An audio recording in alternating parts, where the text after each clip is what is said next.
Sketch the absolute basic outlines in pencil for your painting.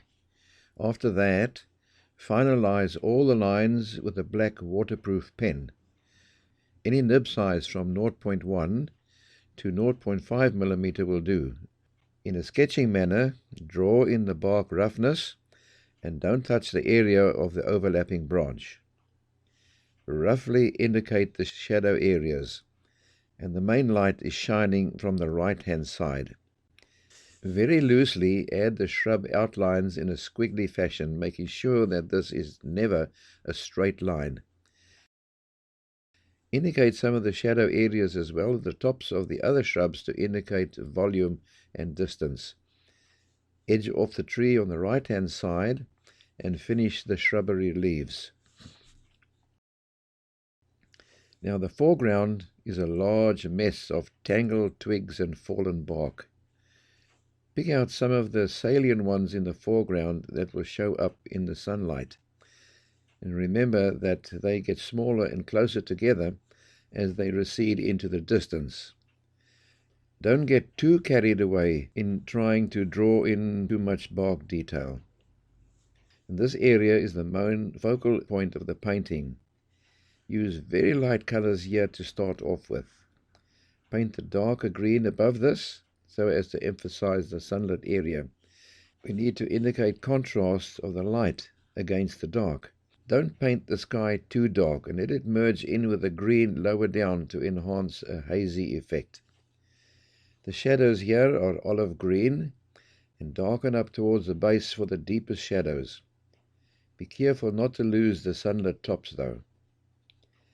Mix up a very dark green using Viridian and burnt sienna for the very deep shading, and also add a little touch to the distant trees in the center of the painting.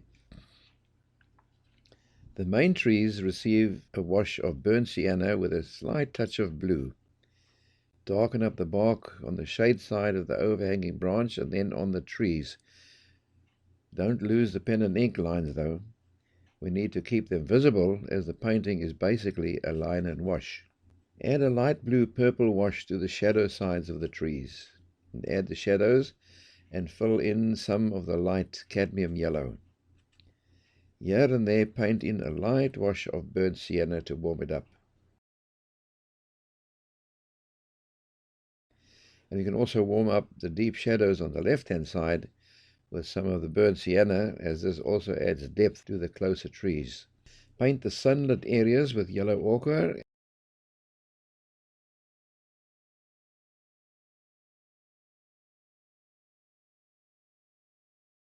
and a touch of burnt sienna, and the shadow with a blue-gray mix of blue with a small touch of burnt sienna.